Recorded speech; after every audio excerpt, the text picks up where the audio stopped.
By now you've probably seen a handful of DJI Spark vids, or not at all. Either way, here's a brief video about things I've considered before deciding to buy or not to buy the DJI Spark. First off, some quick specs. The Spark is less than half the weight of the Mavic, has the same sensor size and megapixel count as the Mavic, but only takes 1080p video at 24 megabits per second and JPEG only. No RAW photos, sorry. Yes, it is smaller. You can't fold it like the Mavic, bear in mind. There might be a lot of confusion between Mavic and the Spark. Basically, Spark is a different league on its own. It's obviously still within the drone market, but it's like the smaller, it's like the pocket-sized drones. Now, I have seen smaller than this. There's like a Zerotech Dobby, which I flew around before a few times. That is very small, even smaller than this, and that folds up as well. Propellers, you can swap them out already.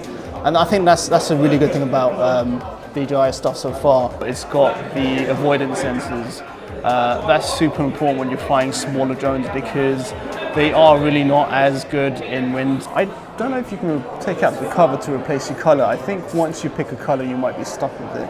Luckily, one thing you're not stuck with is using your phone to control your Spark for the rest of your life. Now understandably, DJI have spent a lot of time selling and advertising the gesturing part of their drone, but one thing I haven't seen too much on is the remote controller. Now a lot of the DJI vids I've seen so far, they're great. If you want to see a very good review, check out Kai's video as well, spot on. But I haven't seen too much talking about the remote. I think that's actually a very important piece of information there in the remote. It looks quite like the Mavic remote actually. It's very simple.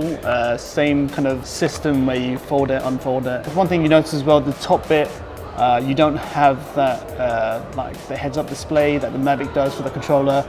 It's very simple. It just tells you the battery life of the controller. I guess it's designed to be simple, just like the Spark, right? Antennas flip up. Record button here. So you've got your record buttons here on the left-hand side. This is inverted, so it's weird. You've got your camera control here, so your tilt up and down is with this little thing here. And on the other side, this is take a picture, and this I have no idea. I don't know. The front design again, very simple. Controls here, the joystick. Power, is that power? No, that's pause. What's that? Oh, pause the video or something. I don't know. Sport, and then your what is that? I can't even see it. Function button. That's new to me. I don't think I saw that on the Mavic controller. So that's one thing important to note is that this doesn't come with the standalone package. This comes with the More Fly package. I'm a big fan of remotes. You get a lot more range. You get about 2 kilometers, whereas with your phone you only get 100 meters. So I definitely think it's definitely worth investing in the remote option because I personally just like the tactile feel of the remote. I think it gives me a lot more control, and especially if you're flying out a little bit further, if you fly out too far away, at least the remote can handle the signal with your Spark, and you're not just going to lose your drone, right? Although it should automatically return to home once it's out a certain range anyway. One thing I noticed about the user interface is that it hasn't changed much at all, which is a good thing. DJI are very good at keeping a very well-known sense of consistency throughout their product lineup, and as many advanced settings as one could ever hope for. At least way more advanced than any other small drone out there on the market right now. Although one thing I'm a little sad to see is that there seems to be no log profiles available in video mode, although perhaps they can change that further in the future with updates. Now the gesturing mode is definitely one of the Spark's unique selling points.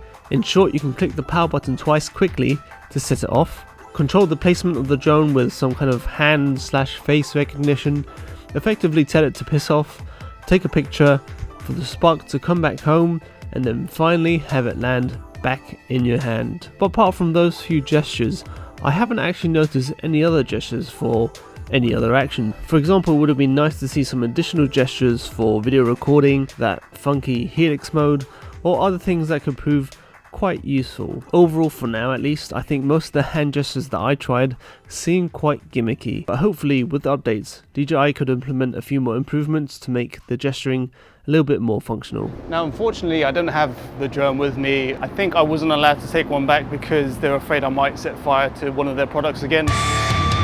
So that's the one thing I can't comment on too much, but from what I've seen from stuff from Kai, from Casey Neistat, from all those guys who've recorded stuff using the drone, it actually looks pretty good, albeit the bitrate isn't super high, it's only 1080, but look at it this way, all right? It has the same sensor size, megapixel count as the Mavic Pro, as the Google Pixel. For me, that's pretty much good enough. So in a sense, when people ask, oh, which one's better, the Mavic or the DJI Spark, I'll be very honest with you, they're different beasts altogether. The Mavic is for pro usage, the Spark is literally just for like a consumer use. They've solved this enough already by the selfie thing. I mean, who wants to do that on a prosumer drone? So to really settle that argument, which one is better, again, it depends what you want to use it for and if it's any good for you. But what I will say is this, if you're looking for a drone that's small, portable, kind of affordable, and I'll get to that later, that you just want to fly around casually for fun, doesn't need to be 4K, doesn't need to have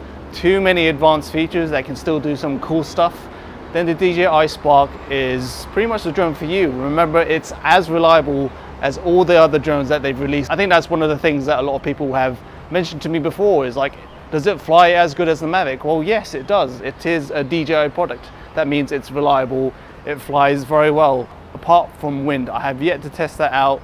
If anyone could give that a test, please do, because the Mavic wasn't that fantastic. And a lot of these small drones aren't too good in very windy conditions. And now the price is like, what, $500 US, drone only, and then a step up is about 700, I think, with the more fly combo. That's actually not that cheap.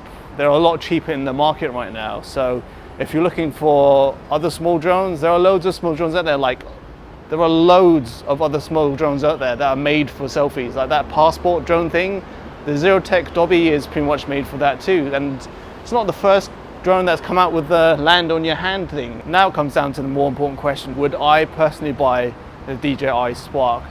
I might consider it actually. It's probably the best small drone on the market in terms of reliable drones, and I don't think many, if at all, of the small drones have that front obstacle avoidance sensor, which for me is pretty good.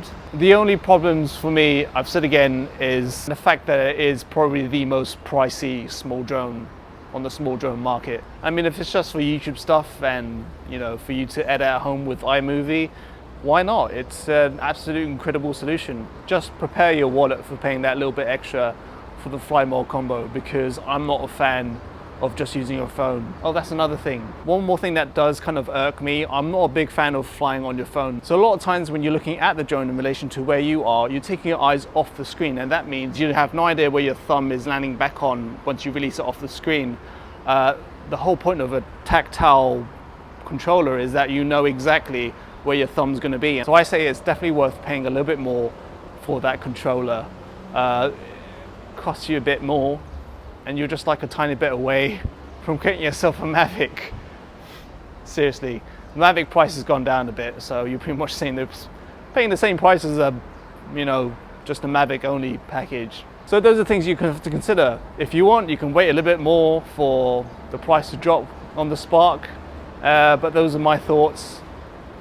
I would definitely consider doing it, but then again, who knows? I'll let you know if I buy it. Just leave it at that, yeah? I mean, I'll let you know on like Twitter and Instagram, so follow me on Twitter, Instagram, Facebook. Bam.